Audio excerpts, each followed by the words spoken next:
Welcome to this video on the Avenged Martyrs. The learning intention for this video will be to look at how in the 1st century covenant Israel's blood guilt had filled, and so the days of vengeance played out then.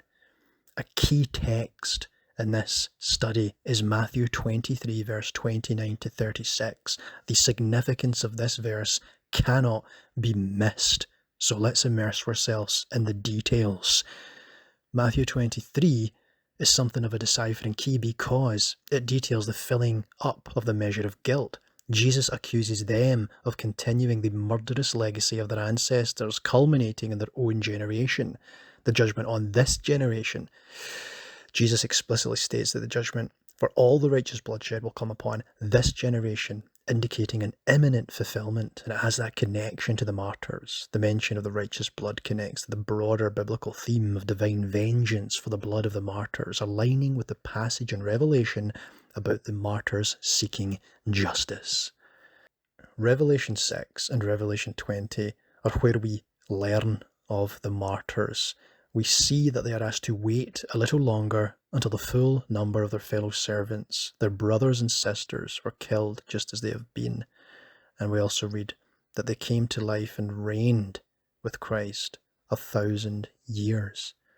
So we will look also into the significance of this. What could it mean? Well, when it comes to these martyrs reigning the 1,000 years, we can see how the reality of spiritual reigning was there in the 1st century, how believers are a royal priesthood. We have the evidence for that, and if you'd like more, then I would recommend the video here titled 1000 Year Reign, Binding Satan, Part 1, where I explore in more detail the 1000 year reign. Revelation 6 informs us how long they must wait to be avenged. So when would the blood of these martyrs be avenged? In Revelation, they are told to wait a little longer, and until the full number of their fellow servants were killed, just as they have been. Now the deciphering key comes into play because Matthew 23 clearly states that the fullness of the blood guilt would be visited upon that 1st century generation. Fill up then the measure of your father's guilt, that on you may come all the righteous bloodshed on the earth. Assuredly I say to you, all these things will come upon this generation.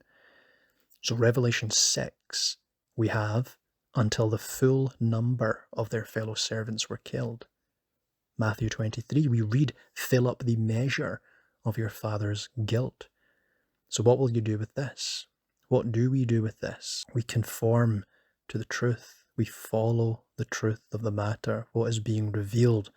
We also have the reality of the 1st century persecution. All manner of persecutions were visited upon Christians. We have reason to believe that there would have been beheadings, stonings, all manner of persecutions to 1st century Christians, and there is biblical and extra-biblical documentation to support this view. It's also important to look at the time statements that we have not already looked at, but these are great framing devices for us. 1 John 2:18, Dear children, this is the last hour. And as you have heard that the Antichrist is coming, even now many Antichrists have come, this is how we know it is the last hour. Hebrews 10:37, for in just a very little, if you look at the Young's literal translation, here it's for in just a little, he who is coming will come and will not delay. Revelation 22, 7, 12 and 20, we have that insistence of a soon return. As we approach the end of this video, let's look at these important verses. Luke 21:22, for these are the days of vengeance, that all things which are written may be fulfilled. And Daniel 12:7, and I heard the man clothed in linen, who was above the waters of the river, when he held up his right hand and his left hand to heaven, and swore by him who lives forever, that it shall be for a time, times, and half a time, which I put in there 3.5 years. And when the power of the holy people has been completely shattered. What does that mean? It speaks of the falling of the temple. All these things shall be finished. So there we have the narrative.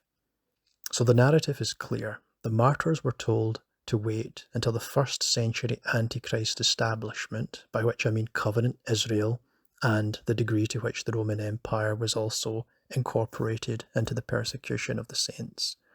This Antichrist establishment had filled their measure of guilt. This happened in AD 70, and with that the temple fell, signifying the completeness of the judgment, which began with the First Roman-Jewish War. Thus those were the days of vengeance, when all things written shall be fulfilled. Martyrs were vindicated in the 1st century, as Jesus told the hypocrites in Matthew 23. So thank you, and thank you for your growing support. Do comment, disagree, agree, and make the argument stronger. Consider subscribing for more fascinating content. And I just want to say that you help produce that fascination. You do. So hopefully we'll be able to host some debates and discussions soon. Anyone in the community that would like to, by all means, we can have a discussion on the channel at some point, and it'll be completely at your discretion. If you don't like the video, I'll take it down. Very relaxed atmosphere with us. We're trying to grow a culture here, so yeah, I'm very happy to see that people are responding positively. And even if you're not, even if you're upset and angry and you're coming from a place that's just, you know, you're frustrated, it's okay. You're allowed to express yourself however you want, and hopefully we'll all grow together. So God bless, and thank you for listening.